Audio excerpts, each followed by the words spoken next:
सभी मित्रों को नमस्कार। हिंदी व्याकरण साहित्य और काव्य शास्त्र के चैनल में आप सभी का हार्दिक स्वागत एवं अभिनंदन है। मित्रों, आज हम काव्य शास्त्र से जुड़े हुए एक बिंदु पे विस्तार से चर्चा करेंगे। काफ़ी अहम बिंदु है और इस बिंदु का संबंध रस संप्रदाय से है। बहुत से ऐसे आचार्य हैं जिन्होंने रस संप्रदाय के संदर्भ में अपनी विचारधारा प्रस्तुत की, रस को काव्य की आत्मा माना। ऐसे ही आचार्यों में एक आचार्य हैं भरत मुनि, जिन्होंने सबसे पहले नाट्य शास्त्र के अंतर्गत रस सूत्र को प्रतिपादित किया। जानकारी के लिए बता दूं कि नाट्य शास्त्र के छठे अध्याय में रस के संदर्भ में विशद विवेचन देखने को मिलता है।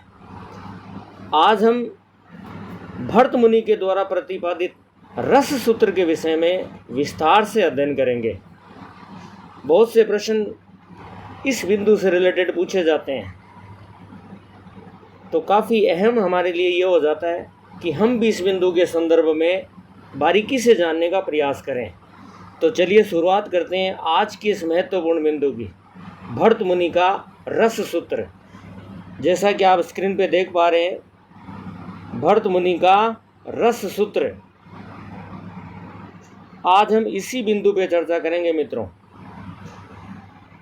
भरत मुनि के रस सूत्र के संदर्भ में सबसे अहम जो बात है, वो जो आपको ध्यान में रखनी है, वो यही है कि भरत मुनि ने अपने ग्रंथ नाट्य शास्त्र में रस का प्रसिद्ध सूत्र दिया है।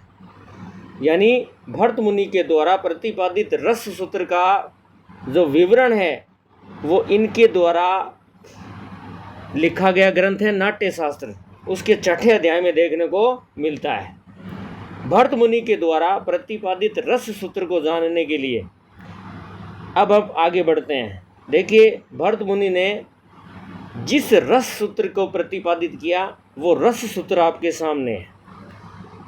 इस रस सूत्र के अंतर्गत उनका कहना है कि विभावानुभाव व्यभिचारी संयोगात रस निष्पत्ति, यानी विभाव, अनुभाव और व्यभिचारी भाव के संयोग से ही रस की निष्पत्ति होती है। भरत मुनि का मानना है कि विभाव, अनुभाव और व्यभिचारी भाव के संयोग से ही रस की निष्पत्ति होती है। मित्रों, निष्पत्ति शब्द जो है वो यहाँ उत्पत्ति के लिए आया है। सहृदय के अंदर यदि रस की उत्पत्ति होती है तो उसका कारण विभाव, अनुभाव और व्यभिचारी भाव हैं। इन तीनों के संयोग से रस की निष्पत्ति होती है। देखिए, नीचे इन्होंने इनके सूत्र को सरलतम करके समझाने का प्रयास किया गया है।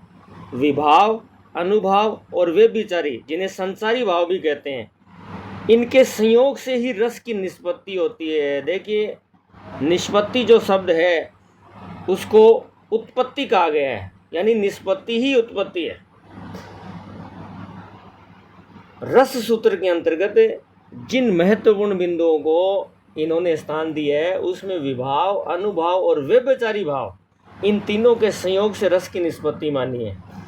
अब भरत मुनि के द्वारा प्रतिपादित रस सूत्र को बारीकी से समझने के लिए हमें विभाव, अनुभाव और व्यभिचारी भावों के संयोग को समझना होगा, और इसके लिए विभाव, अनुभाव और व्यभिचारी भावों को समझना होगा। तो चलिए जानते हैं आगे। भरत मुनि के अनुसार रस की उत्पत्ति 4 प्रमुख तत्वों के मेल से होती है, और वो 4 तत्व कौन कौन से हैं? पहला जो तत्व इन्होंने बताया है, वो बताया स्थायी भाव को। स्थायी भाव क्या है? ये मन में स्थायी रूप से विद्यमान भाव है, जैसे रति, शोक, क्रोध, उत्साह आदि। यही रस का आधार है। दूसरा जो अहम इन्होंने तत्व माना है रस का, वो विभाव को माना है। विभाव, जिस कारण से स्थायी भाव जागृत होते हैं, उसे विभाव कहते हैं। कारण, स्थायी भावों के जागृत होने का कारण क्या है? किस कारण ये भाव जागृत हुए, वे कारण ही विभाव कहलाते हैं। विभाव के दो भेद निश्चित किए गए हैं। देखिए, रस स्थायी भावों को जागृत करने का कारण क्या है, वो कारण विभाव कहलाता है। और विभाव के दो भेद हैं, आलंबन विभाव और उद्दीपन विभाव। दो महत्वपूर्ण भेद माने विभाव के। आलंबन विभाव का अर्थ है जिससे भाव उत्पन्न होता है। जैसे नायक के लिए नायिका आलंबन है और नायिका के लिए नायक आलंबन है। सीता जी पुष्प वाटिका में पुष्प चुन रही हैं, पुष्पों का चुनाव कर रही हैं वो। भगवान श्री राम ने सीता जी को देखा, तो यहाँ सीता जी भगवान श्री राम के लिए आलंबन है। प्रत्युत्तर में सीता जी ने भी भगवान राम को देखा, तो सीता जी के लिए राम आलंबन है। यानी सीता जी के हृदय में जो स्थायी भाव जागृत हुआ है उसका कारण कौन है? भगवान श्री राम हैं। और यदि राम के हृदय में स्थायी भाव जागृत हुआ है तो उसका कारण कौन है? सीता जी हैं। तो जिस कारण से स्थायी भाव जागृत होता है उसे विभाव कहते हैं। इसके दो भेद हैं। आलंबन विभाव को आप समझ गए होंगे, जिससे भाव उत्पन्न होता है। दूसरा कारण क्या हो सकता है स्थायी भावों को जागृत करने का? वो हो सकता है उद्दीपन विभाव, जो भावों को और अधिक जागृत करते हैं। भावों को और अधिक जागृत करने का काम कौन कर रहा है? अब भगवान श्री राम के हृदय में रति का भाव जागृत हुआ सीता जी को देख करके, तो उस रति के भाव को जागृत होने में सिर्फ सीता जी कारण नहीं है, वहाँ का जो परिवेश है, परिवेश के अंतर्गत वो जो उद्यान है, उस उद्यान में जो पुष्प हैं, वे पुष्प भी कारण हैं भगवान श्री राम के हृदय में रति नामक स्थायी भाव को जागृत करने का। तो ऐसे जो कारण हैं वो उद्दीपन विभाव कहलाते हैं। ये भावों को और अधिक जागृत करते हैं, भावों को हवा देते हैं एक तरीके से। जैसे चांदनी रात है, वसंत है, सुंदर सुंदर महक आ रही है, ये सभी क्या है? ये उद्दीपन विभाव है। उद्दीपन विभाव स्थायी भावों को जागृत करने में बहुत ही महत्वपूर्ण भूमिका निभाते हैं। आगे बढ़ते हैं, जानने का प्रयास करते हैं अनुभाव के विषय में। भरत मुनि का कहना है कि विभावानुभाव व्यभिचारी संयोगात रस निष्पत्ति। तो इस सूत्र में अनुभाव क्या है, अनुभाव को जानने का प्रयास करते हैं। स्थायी भाव के जागृत होने पर शरीर में जो बाह्य चेष्टाएं दिखाई देती हैं उन्हें अनुभाव कहते हैं। जैसे मुस्कुराना, आंसू आना, रोमांचित होना, दृष्टि का बदलना आदि। स्थायी भाव के जागृत होने पर शरीर की बाह्य चेष्टाएं। भगवान श्री राम ने सीता जी को देखा, देखते ही उनके हृदय में रति का भाव जागृत हुआ। रति का भाव जागृत होने के बाद उनमें कुछ चेष्टाएं जागृत हुई। वे मुस्कुराए, रोमांचित हुए, उन्होंने अपने दृष्टि को इधर उधर किया। तो ये सब जो शारीरिक चेष्टाएं हैं वो अनुभाव के अंतर्गत आती हैं। समझ गए होंगे आप अनुभाव क्या है। अनुभाव के बाद हम बात करते हैं व्यभिचारी भावों की, जिनको संचारी भाव भी कहते हैं। संचारी भाव वे भाव हैं जो स्थायी भावों को पुष्ट करते हैं, आग में घी का काम करते हैं। स्थायी भाव यहाँ आग है तो संचारी भाव यहाँ घी है। व्यभिचारी या संचारी भाव कहलाते हैं।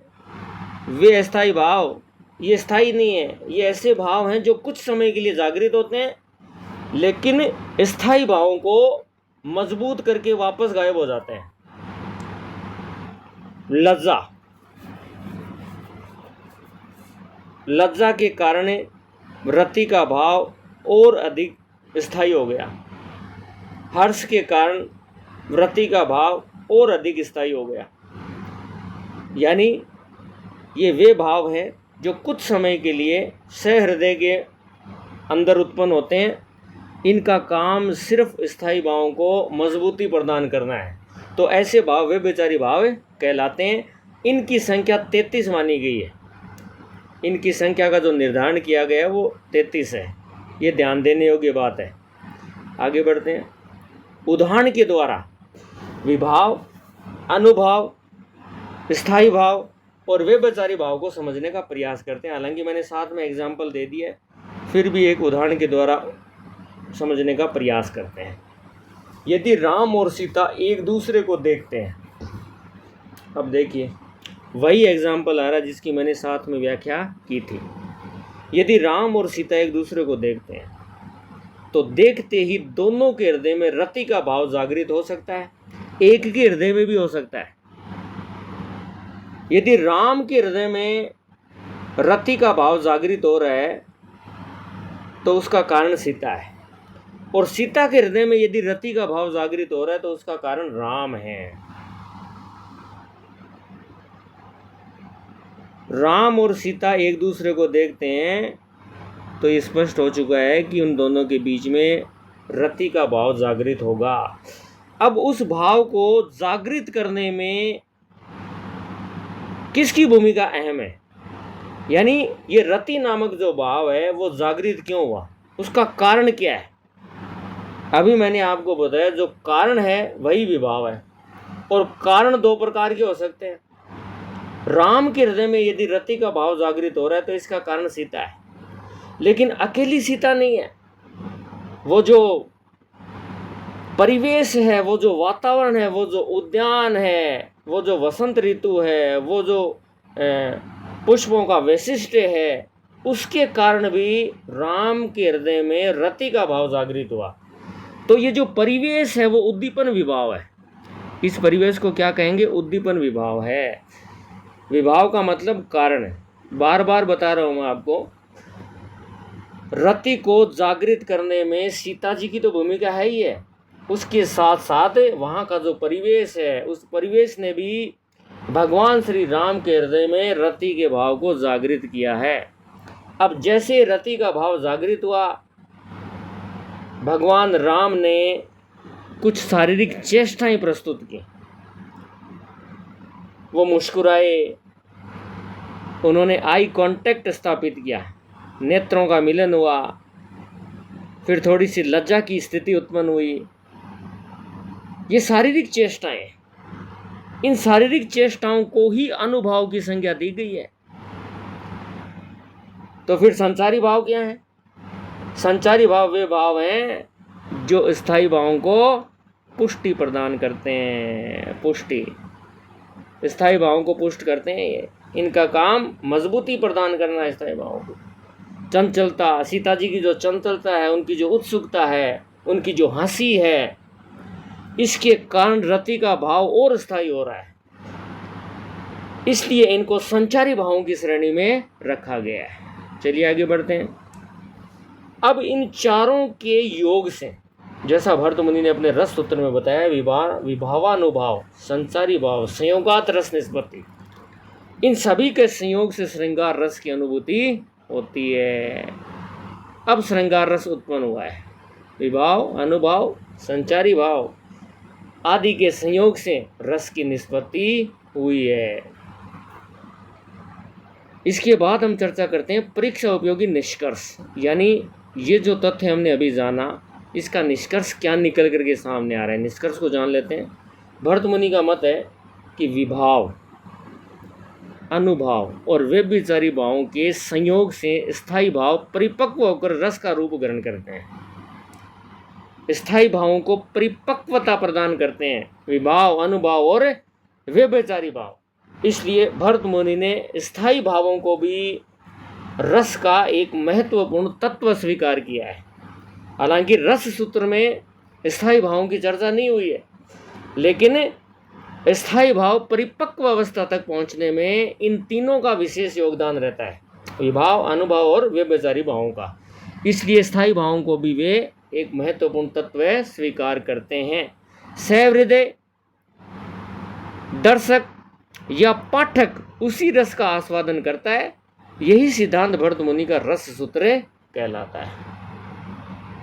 तो रस सूत्र के अंतर्गत उन्होंने चार महत्वपूर्ण तत्वों की चर्चा की है। स्थायी भाव को रस सूत्र में उन्होंने ऐड नहीं किया, लेकिन स्थायी भावों को परिपक्व अवस्था तक पहुंचाने का काम विभाव, अनुभाव और व्यभिचारी भाव करते हैं। स्थायी भाव तो स्थायी रूप से सहृदय के हृदय में विद्यमान रहता है।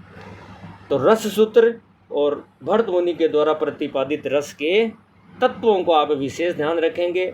उम्मीद करता हूँ कि ये सारे तत्व आपकी समझ में आ गए होंगे। यदि किसी प्रकार का कोई संशय है, कोई डाउट है, तो आप मोबाइल नंबर स्क्रीन पे दिए हुए हैं, उन पे आप व्हाट्सअप कर सकते हैं। व्हाट्सअप के द्वारा आपके संशय को दूर किए जाने का हर संभव प्रयास किया जाएगा। जय हिंद, जय भारत।